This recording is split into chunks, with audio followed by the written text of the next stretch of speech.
fixing the microphone. So we're live with the John Bartolo show. We're going to stream for a little bit and get into a couple of topics. I'm not going to use as much hang on, I'm going to fix this one second. I'm not going to use as much Instagram for this. This is going to be more about YouTube and websites and everything else. So I get a ton of questions, and I want to kind of first start by thanking the sponsors, Kenzies Optics, Crossbreed Holsters, Taurus, and Riton Optics. Talking to a lot of different companies, a lot of different brands, I get a ton of questions about YouTube, Facebook, what's dead, what's alive, what is a better platform, all the different things.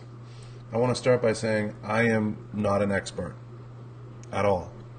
The furthest thing from it, actually. I can only walk people through what I think will make you successful with any social media venture, and whether or not the personalities or the content are good or a whole nother story. So that's a whole nother story. That's a different conversation. So a few things to get into first. Whenever you're deciding what channel you want to be on, and let's stay with YouTube, when you're choosing YouTube, obviously video and the quality of the equipment that you're using is going to be incredibly important. This is something I learned a lot from folks I've worked with in the past, some different creative directors. I'd be totally at a loss if I didn't credit Derek Mitchell with that, and of course John Oliver from BCG Media. Quality equipment is really, really important. It's really important to have good stuff. If you're broadcasting and you're just using like really crappy mics, or even trying to just get by on an okay webcam and the lighting's poor or anything else, it's not going to work. Not only is it not going to work, it's not going to help you, let's put it that way. And I think it sets you up for a lot of failure. So I think you have to keep that in mind. I think you really have to dig deep, and you have to figure out what makes sense for you. Now, with that being said, does that mean you have to go out and spend thousands of dollars? No, not at all. You can do something really simple, really good, for probably around $1,000 bucks. And it's not going to be glamorous. And when I say $1,000 bucks, the first thing that comes to mind, I know a lot of people say, well, that's kind of expensive. Well, that's going to include everything. That's going to include your streaming, setting up your proper streaming, and we'll get into some of that. We'll cover some of that. I'm not going to just throw out their ideas and not kind of walk you through some of the different ideas. So again, the reason I wanted to do this and I wanted to talk about this isn't because I think I'm an expert or I think I know. I get a lot of questions about the why, and not because I got disillusioned with other platforms, though I have my opinions about the direction other platforms are going. It's where I'm at. It's kind of where I think the landscape's going.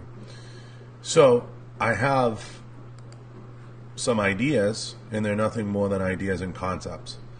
I wouldn't read into them anything more than that, and take what you want from them. At the core, a lot of the advice I'm going to give you, you'll find most people will agree with. Most people who have much more successful platforms than me will agree with.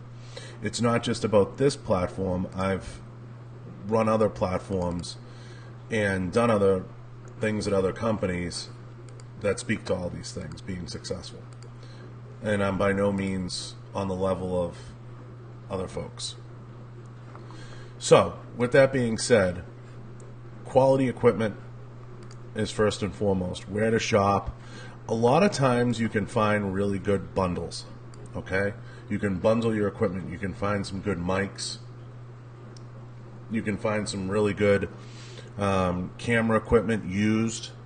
Craigslist is your friend. Amazon. You have to snoop around. With mics, I always recommend Rode mics. The Rode mics are very good. You can start out with a podcaster system, and they're very, very reasonable. They're not unreasonable by any stretch of the imagination. The cost structure is very reasonable. You can get into them kind of cheap. If you can't afford that type of setup, you can buy one of the blue snowballs for $50. So, I'm going to try to, every step of the way, show you kind of the Cadillac and the Pinto. And I recommend to everybody, start out with some pretty good equipment because it'll make up for some shortcomings. It's like having at least one good putter in your golf bag. It sometimes helps you. Instead of having dads that's been in the garage for 6 years, it'll give you a little bit more confidence, a little more boost. Now, I don't have multi-$1,000 mics, though they exist. I don't have really good mixers or anything like that. I wanted to keep my cost structure, I'm a little over that now, in the beginning, right around $1,000. So you can get some prepackaged setups, like the Podcaster. You can upgrade from there to the Procaster. But as you begin to upgrade other mics, other equipment, it's going to require other things and cause you to have to up your knowledge. When you start going beyond USB mics and you start getting into some of the other mics out there, it's going to start to cost you a little bit more time equity investment into understanding them. There's nothing wrong with that. If you have the time, if you have the means, if you have the ability to do it. Now, with that being said, where to start? Well, budget's going to define everything. Just like any purchase you're going to make, you have to set a budget.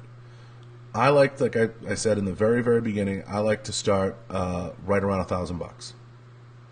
I think starting in that space is going to serve you the best, in my opinion.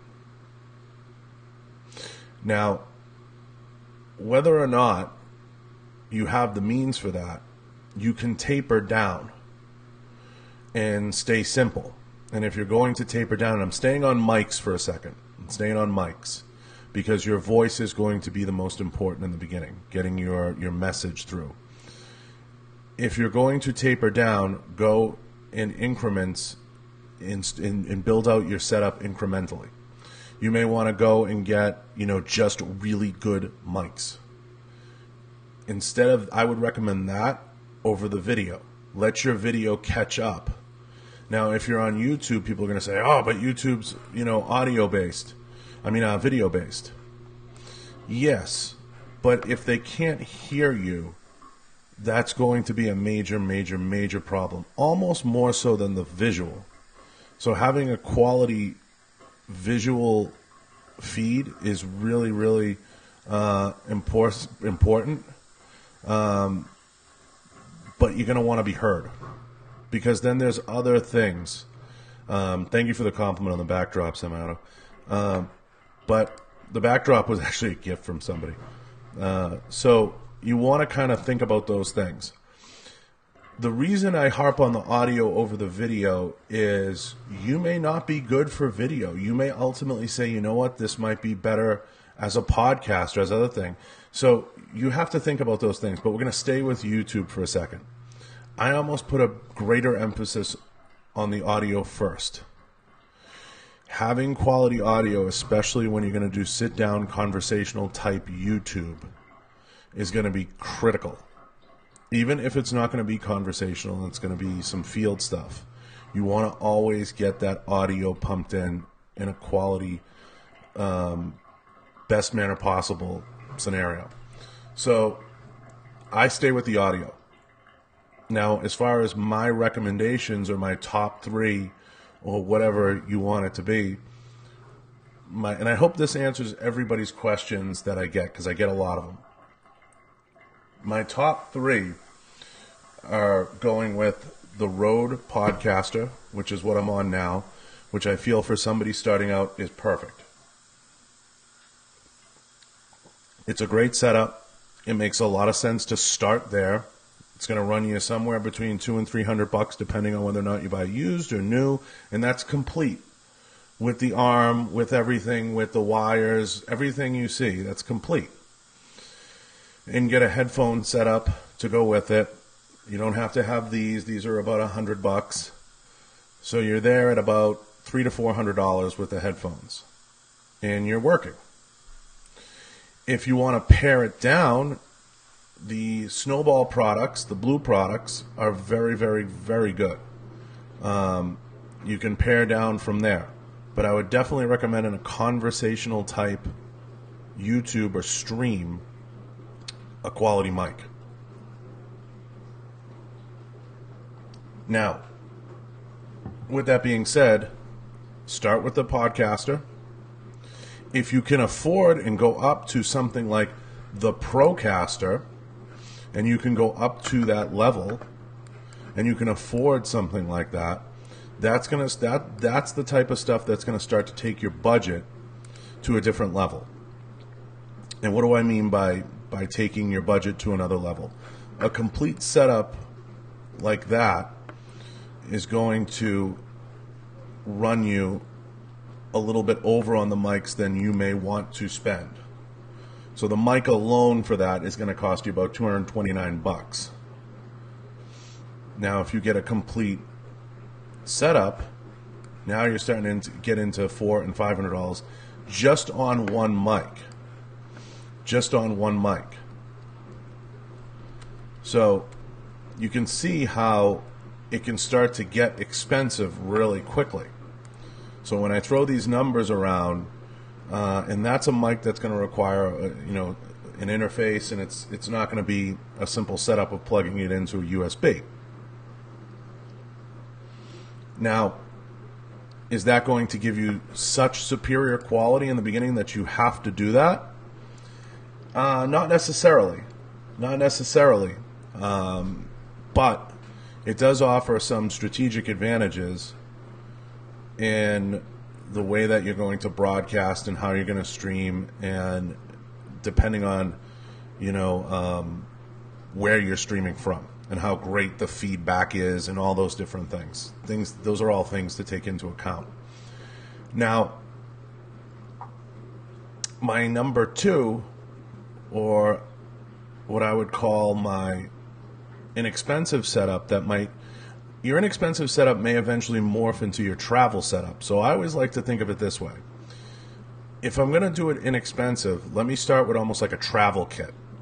Something like the Snowball product, or some lapel mics that are pumped into the USB, which you can get between $20 and $50.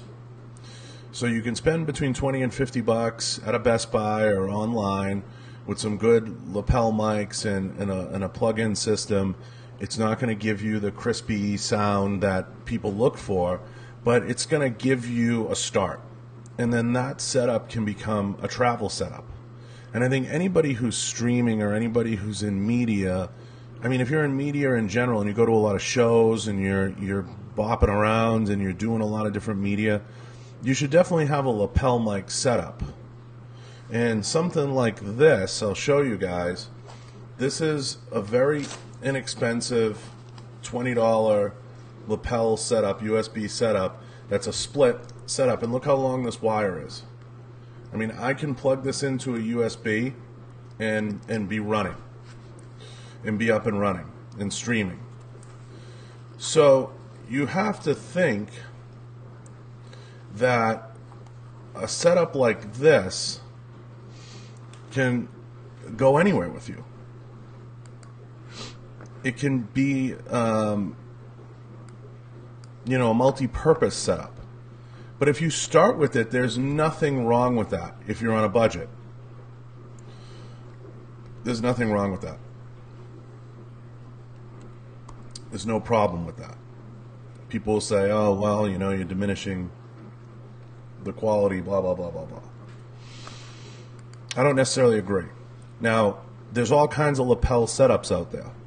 You can buy a Rode setup if you go to sweetwater.com, and it will run you around $199 bucks. And for those of you on YouTube, and this is part of the reason why I wanted to do this on YouTube, you can see it right here.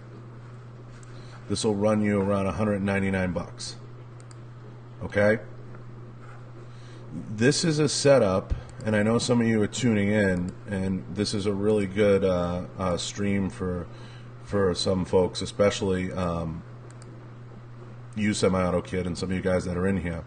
That Rode setup can be a very excellent choice for traveling, you know, and probably accomplish 99% of your needs even at home for a long time, until you reach that point where you're willing to make those types of investments, because that's not a bad setup. Now the blue snowball's good. They're usually round. I can show you guys what some of those look like. Although you have to sit kind of close to them, so they offer some slight limitations in terms of where you can go and how far away from it you can go and things like that. So anytime you get into like some of these cost-cutting mechanisms, they're going to travel well, but they may or may not be very good for what you may use them for. So that's what you have to kind of stay aware of. And you have to stay aware of the fact that you may not, it has to fit your needs. It's got to be purpose-driven. Like, what's the purpose? Are you going to sit really close? Are you sitting in a hotel room? Where are you sitting? So I'll show you guys kind of what that snowball setup might look like. So it'd be something like this, you know, and it run you. Some of them are 99 bucks. Some of them are about 50 bucks. You can just shop around. You can find them. They're not ridiculously expensive. So there's definitely some advantages and disadvantages to all of them. Now, if I was to say, thirdly, what would be the ideal setup, I said back in the beginning, it's going to be some in between. You're going to want to have a little of both. Like if I travel or I'm on the road, I may take this and my laptop and I'm good to go. Or I may take my snowball and I'm good to go. You know, you invest in different things as time goes on for different purposes, and you kind of build out your setups accordingly.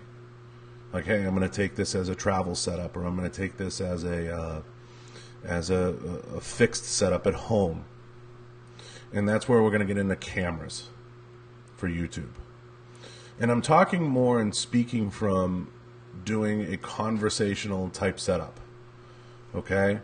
And if you have questions, ask them. But, you know, I want to get through some of this material because I think it's invaluable. And I'll get into the money aspect and the revenue and all that. Cameras get tricky. This is where you're going to spend some money. The camera I'm broadcasting on right now is a Sony 4K camera.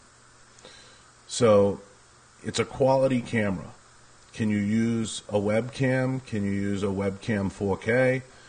Yes. But as you get into backing up your material and saving your material, or you're getting into heavier duty equipment, the camera was something I really didn't want to skimp on. And I didn't want to save, I don't want to say save money. I didn't want to do something that I was going to regret later. So I had an old Canon camera, piece of crap. It was like a $90 camera. And it was fine. It did the trick.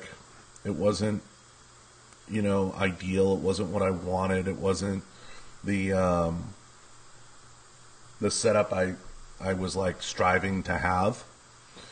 But it got me through.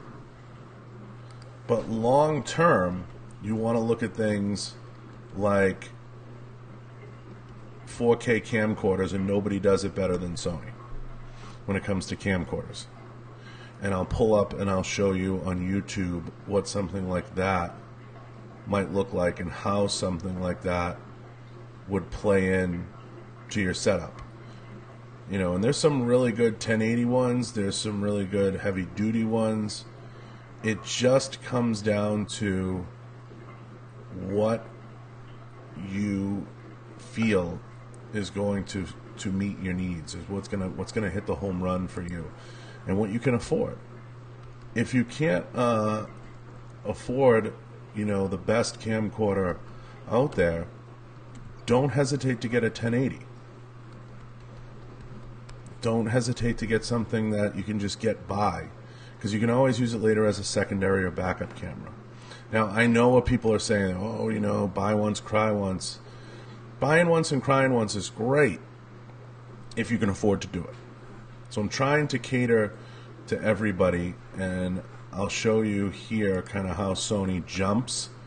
So you have these Sony FDR AX53 4K Ultra Handycam, can run you about $848.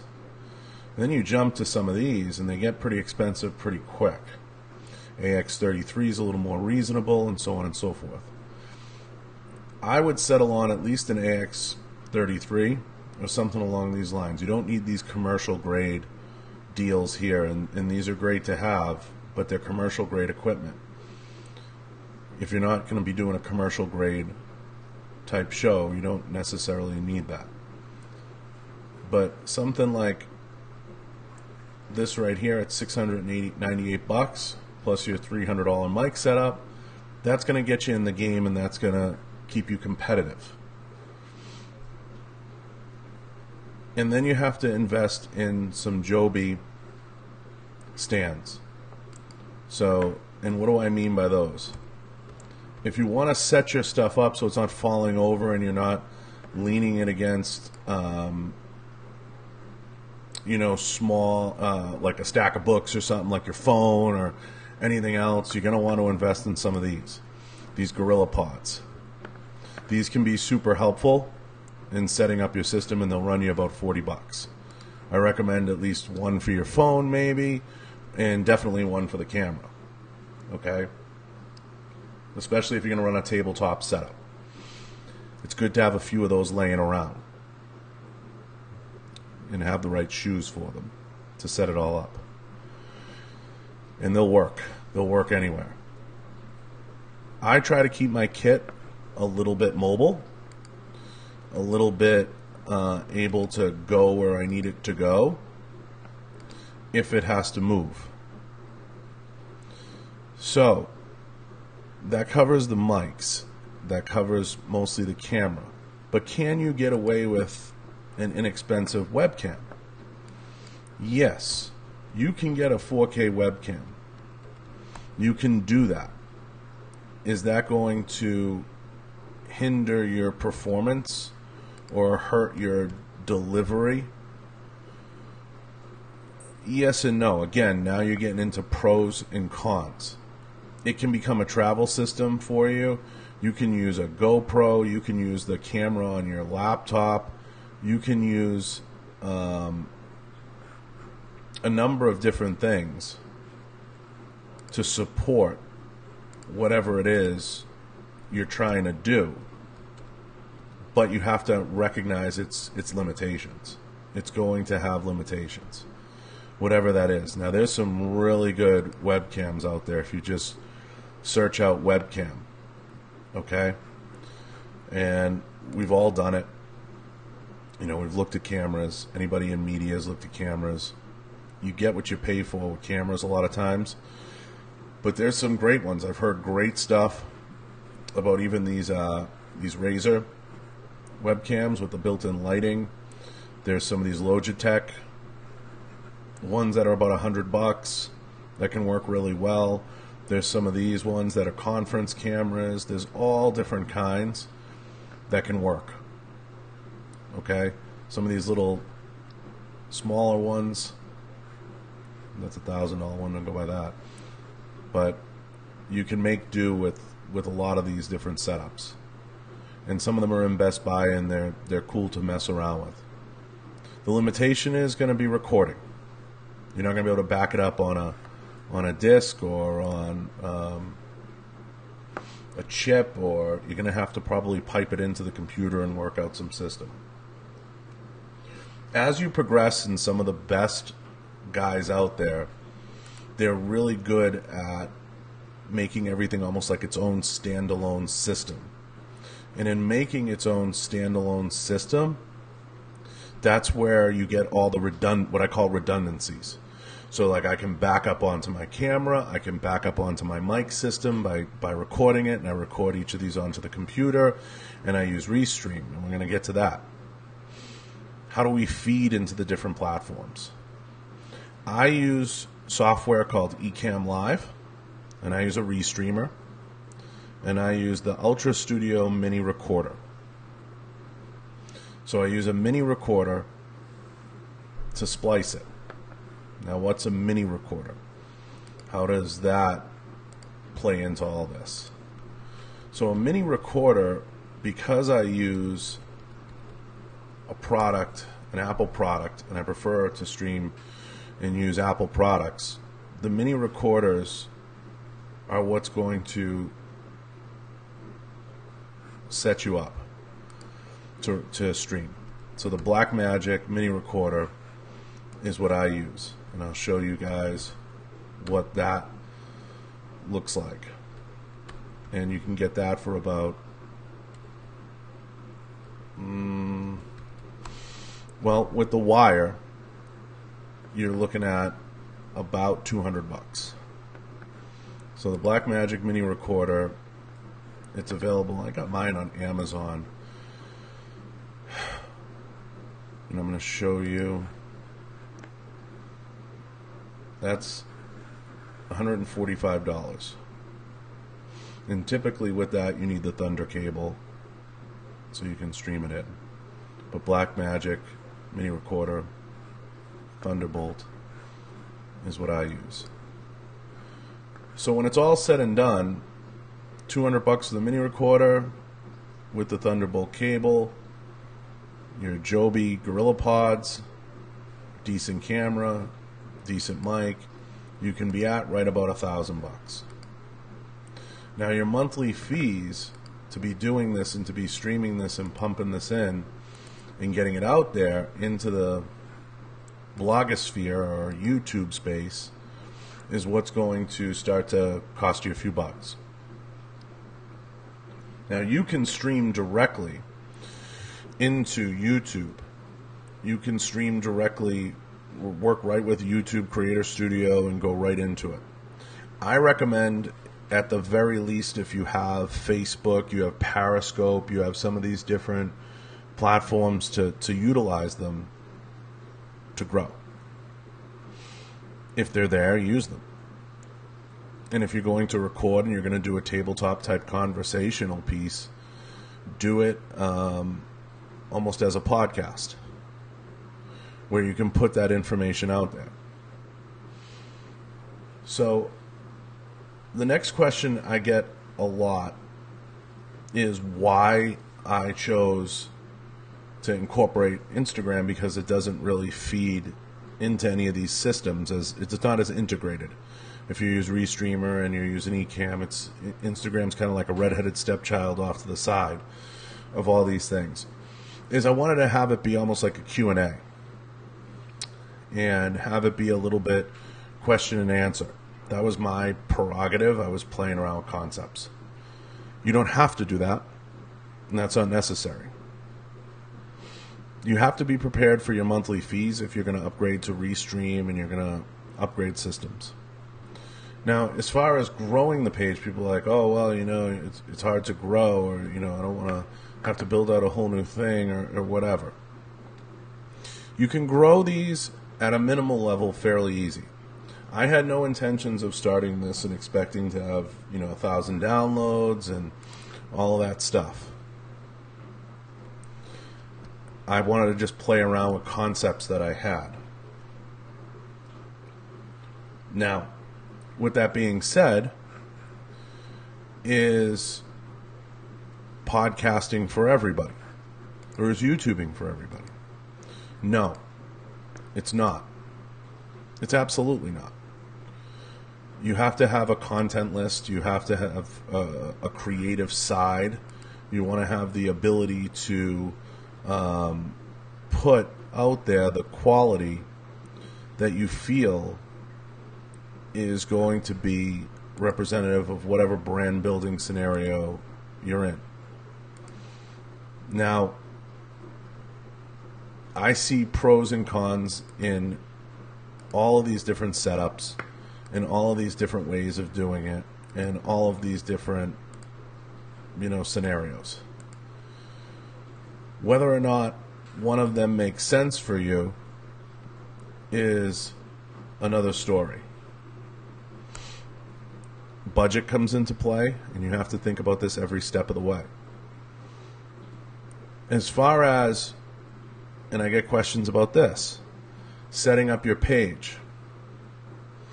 You can use, if you're good at graphic design, which I know some of you are, I know Semi-Auto Kid in here and some of the other folks that tune in, they're good at, usually one thing. They're good at like graphic design, or they're good at content, or they're good at some form of creative. That's why they're even watching this. They're paying attention. You want to create thumbnails, and you want to create trailers, and you want to have those things in place if you're going to take it up to that level, because everybody processes media so quickly. So what do I mean by that? When you go to somebody's channel or somebody's page, you want to have the ability to understand what that channel is all about right away, and I'll show you. I'll use my page, I'll pick on it for a second. So you can kind of see right away, based on the breakdown, geez, this guy, he does this. Okay? And this looks pretty professional. And I can click any one of these tabs and any one of these deals here, and I can pretty much get an understanding of what's going on, creating a successful YouTube channel, so on and so forth, and what every episode's about. Okay? And get a little bit of a breakdown. And there you have it. Is that something that I just created in a vacuum? No, it's not. You study different things out there and different trends and what people are doing. A lot of stuff is thumbnail based. So you have to have the thumbnails to help you understand what is being put out there and why you want to tune in. So if you just do a simple search or see what's trending, you can see that those types of thumbnails are easy to do. Now, where do you get them done? Or how do you get them done? Another common question. How do I get these graphics, John? I'm not a graphics guy. How do I get to a point where, who's going to do that for me? That's so crazy. I can't afford that. Or I don't have the time for that. Or I don't know. You can use things like Fiverr.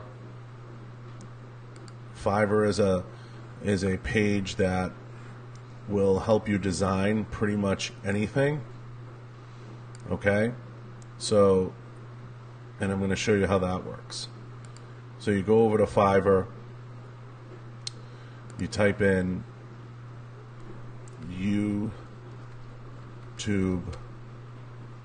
thumbnails, and you can find people that will create some pretty inexpensive thumbnails for you. I mean, some of these are like $5. Okay? And you can work something out with some of these people to get like 10 of them made up, and so on and so forth. So some of them are pretty simple. I'll click on, a random one here. I don't know. This person, he has $15. So he offers one thumbnail, design one of the best quality possible YouTube thumbnail, 3-day delivery, one platform. Now his premium package, I don't know if I can click on it here, is $225 and he does 15 quality thumbnails.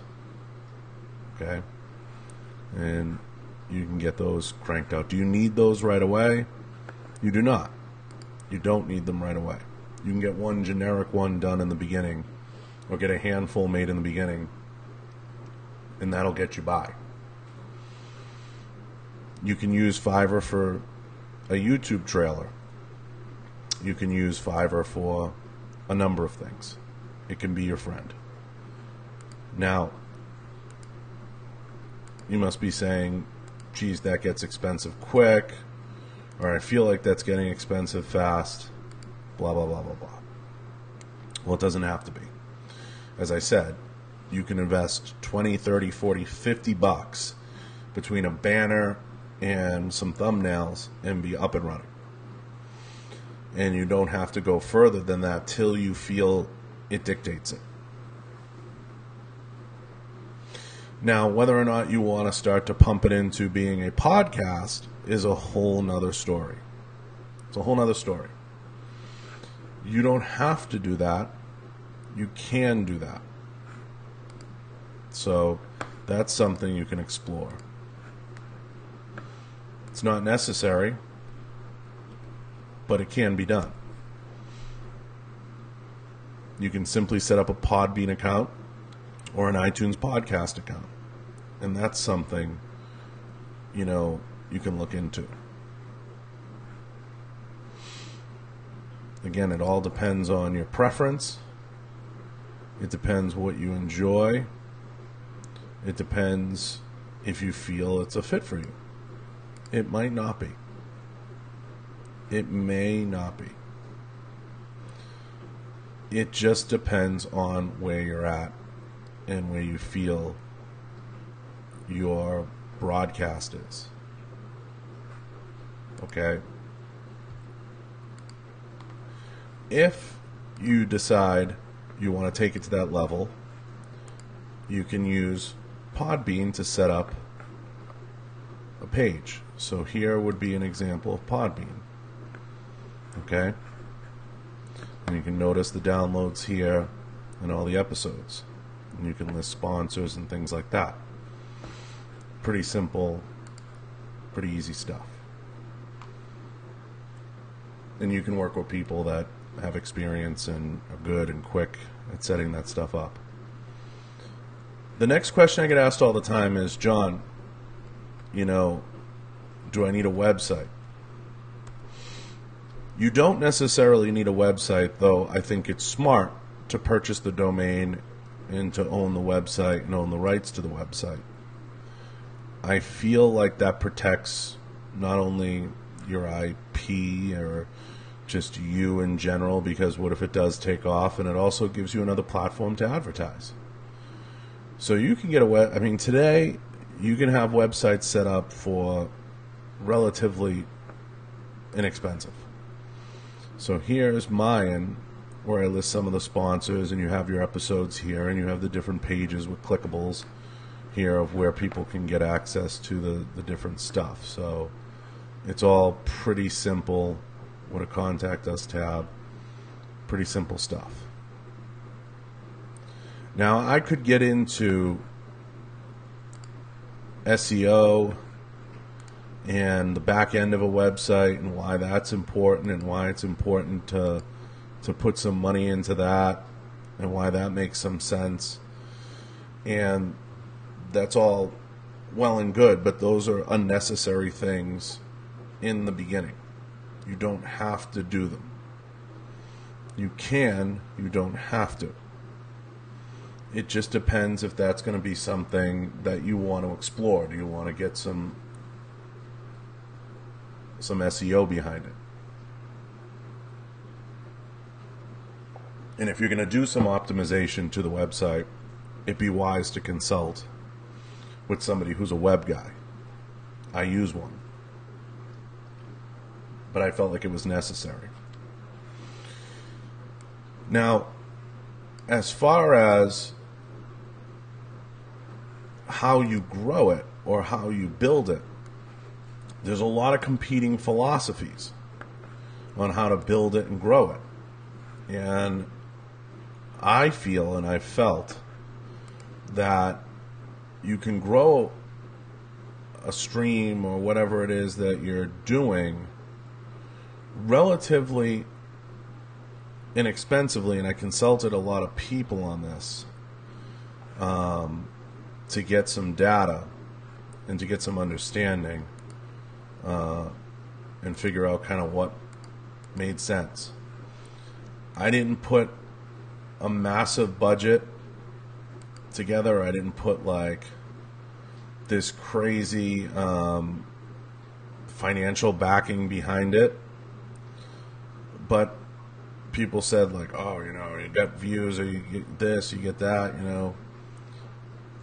It's really simple, guys. Google Ads can be your best friend. I think, and I talk to a lot of web programmers and a lot of guys that are good at this, at the very least, you should put a minimal investment behind you. Just a believer in that. And if you use Google Ads, you can see where things are attributed to and how you get things like shares and how you build out campaigns and how you get the show to grow. And that's relatively a small investment.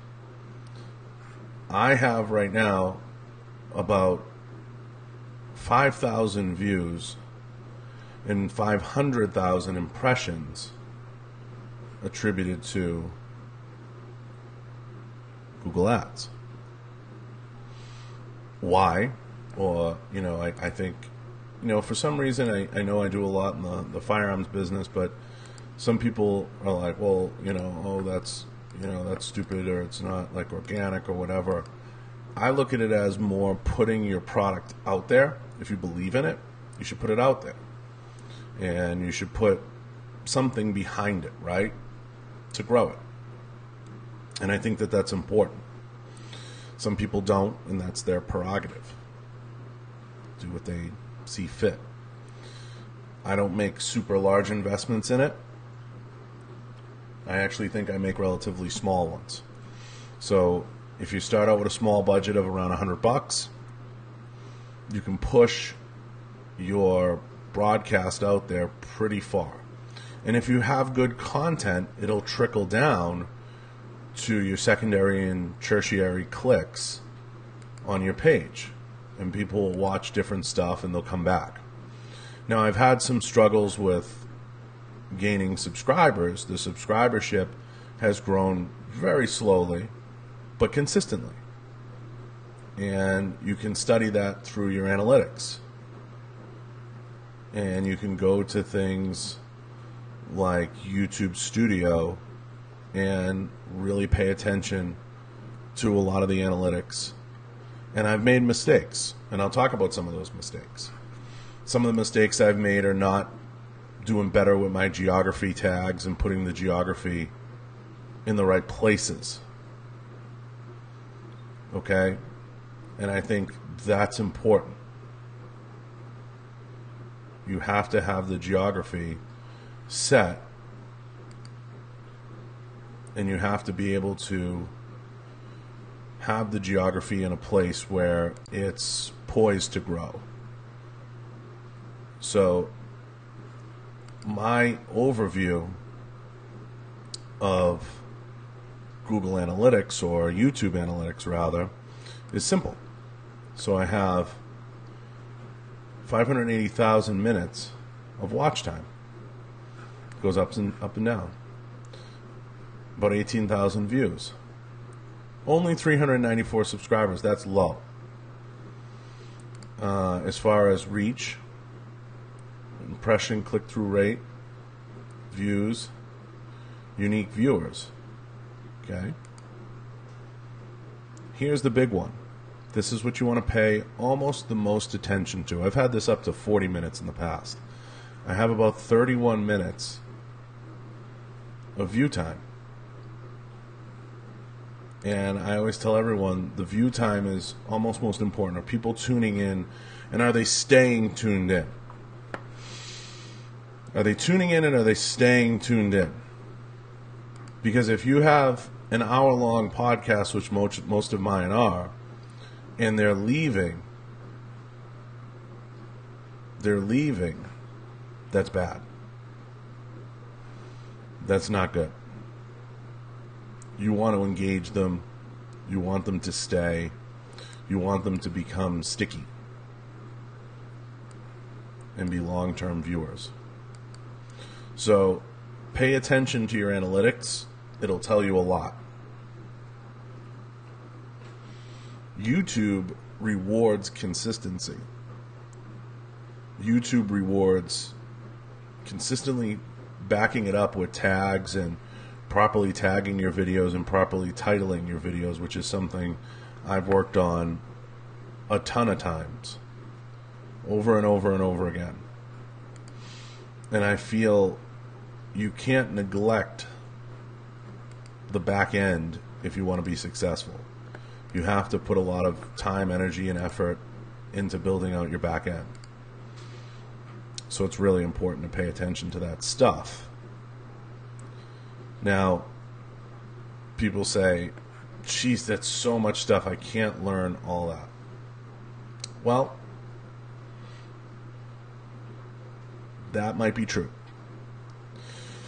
If you're limiting yourself to, not being able to learn some of those things, like tags and SEO and back-end stuff, you're going to have somebody work with you in the beginning to do it and build it out properly. Get some advice. If you snoop around the internet, it's your friend. You can do it.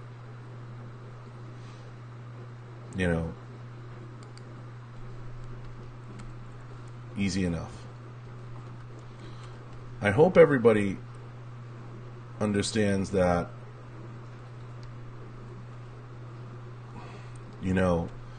this isn't something that is going to be easy, but nothing is. Nothing worth doing is. It's not going to be simple. Put some time into it. Put some research into it. Research the areas that you're weak. Research all those areas. Build it out. And pay attention to what other people are doing. Watch other successful YouTube streams. Simple. I say keep it simple. Keep it really simple. The simpler you keep it, the easier it's going to go for you, and the easier it's going to be when you are trying to get something to at least a minimal level. Because consistency is going to be the most important thing. It's like anything else. It's like going to the gym. It's like training. It's about being as consistent as you possibly can to maintain the integrity of the product. Everybody goes back to the same restaurant because the steak tastes good, right? So do that. Stay consistent. Terribly consistent. Or successfully consistent. However you classify it. That's going to be most important.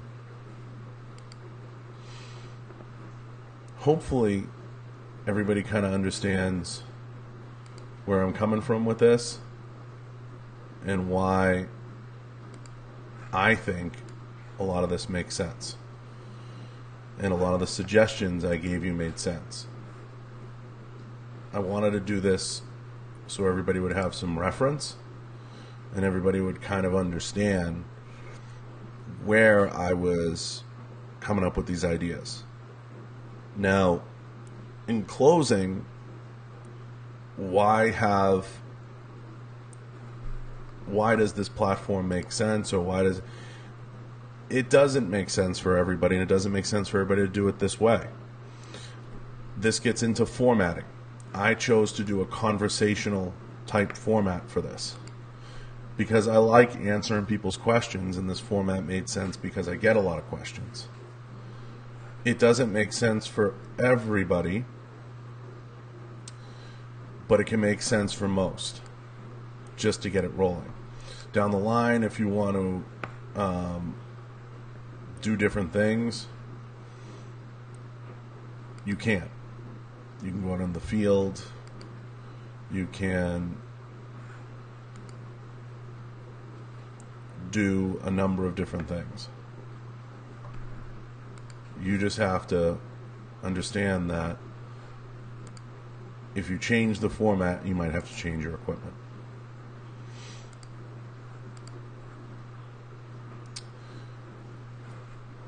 I hope everyone, gets it. And I hope it makes sense. This is a standalone episode.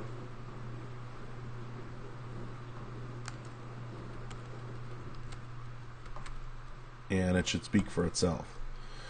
And I didn't want to stream this anywhere else but here because I wanted it to resonate with the folks on YouTube that are starting to put some time into YouTube and that are starting to successfully flesh out YouTube.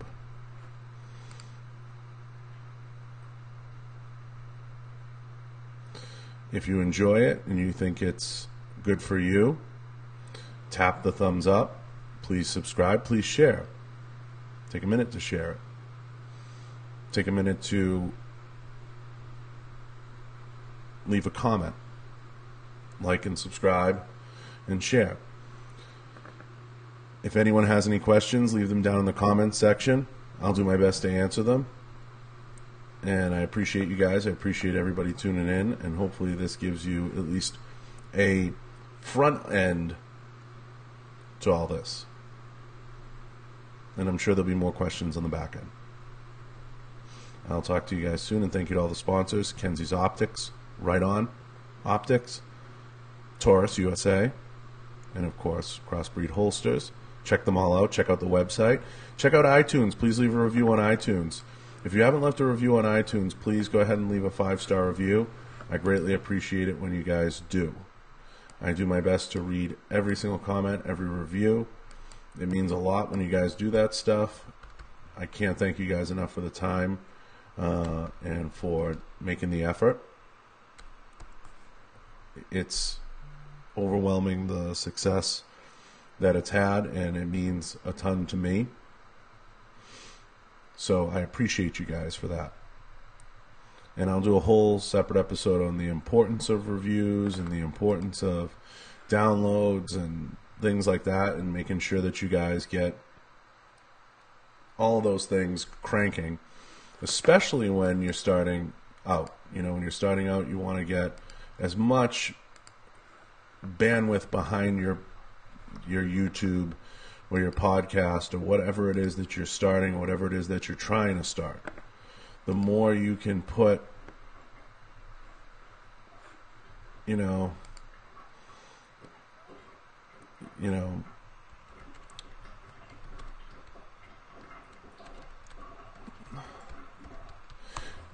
I should probably touch on one other thing.